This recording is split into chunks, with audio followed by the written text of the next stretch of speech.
વડોદરા ખાતે કેજરીવાલના નિવેદન બાદ સાવલીના ધારાસભ્ય કેતન ઇનામદારે આપી પ્રતિક્રિયા।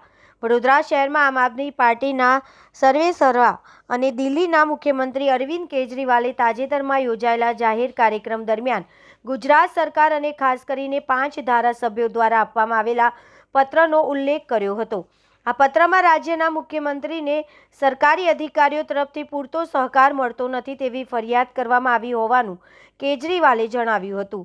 કેજરીવાલના આ નિવેદનના પગલે ગુજરાતની રાજકીય ધરતી પર ચર્ચાનો નવો રાઉન્ડ શરૂ થયો છે અને રાજકારણમાં ગરમાવો વધ્યો છે। ખાસ કરીને સાવલીના ધારાસભ્ય કેતન ઇનામદારે આ નિવેદન પર ખૂબ જ કડક અને તીખી પ્રતિક્રિયા વ્યક્ત કરી છે। સાવલીના ધારાસભ્ય કેતન ઇનામદારે જણાવ્યું કે અરવિંદ કેજરીવાલે આપેલું નિવેદન માત્ર રાજકીય લાભ મેળવવાનો પ્રયાસ છે। લોકોનું ધ્યાન મૂળભૂત અને વિકાસ સંબંધિત મુદ્દાઓ પરથી હટાવવા માટે આ પ્રકારના નિવેદનોનો સહારો લેવામાં આવે છે। ગુજરાતની જનતાએ આવા રાજકીય પ્રયોગોને હવે ગંભીરતાથી લેવાનું છોડી દીધું છે।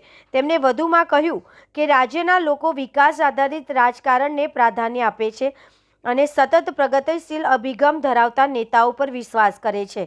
રાજ્યમાં વિવિધ નેતાઓ તરફથી પણ કેજરીવાલના નિવેદનને લઈને અલગ અલગ પ્રતિસાદ મળી રહ્યા છે। કેટલાક તેને રાજકીય નાટક ગણાવ્યું છે તો કેટલાક તેને રાજકીય વ્યૂહરચનાનો ભાગ ગણાવ્યો। આ સમગ્ર ઘટનાક્રમને કારણે ગુજરાતનું રાજકીય તાપમાન એકવાર ફરી ઉકળવાના બિંદુએ પહોંચ્યું છે।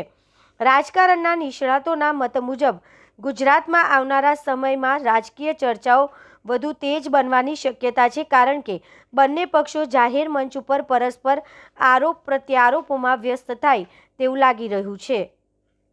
કેજરીવાલજીનું નિવેદન માત્ર રાજકીય રોટલા શેકવાનું નિવેદન છે।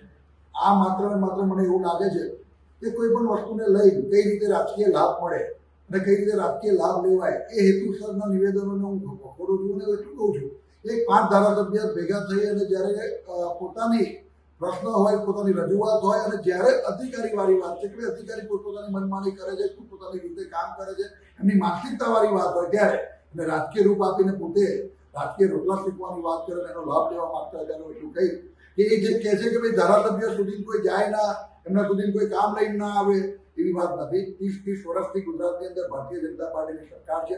13 વર્ષથી હું અમારી ત્રીજી ટર્મ છે ધારાસભ્ય તરીકે હું 13 વર્ષથી પોતે મારા વિસ્તારનું પ્રતિનિધિત્વ કરું છું ત્યારે કરોડો રૂપિયાના કામો મારા વિસ્તારની અંદર આવ્યા છે। અધિકારીની માનસિકતા અને અધિકારીની કામ કરવાની પદ્ધતિનો વિરોધ હોઈ શકે। ગુજરાત સરકારની કામગીરી પ્રજા જાણે છે, પ્રજાલક્ષી કાર્યો થયા છે અને હજુ પણ અમને વિશ્વાસ છે કે આના કરતાં પણ સારા એવા કામો અમારા સરકારની અંદર થવાના છે।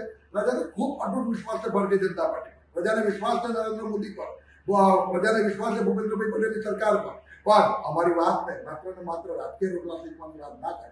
મારે તો એટલું કહેવું છે કે તમે કહો છો કે એમના વિસ્તારના લોકોની પાસે કામ લઈને ના આવે એટલા માટે આ પત્ર લખે છે, એવું નથી।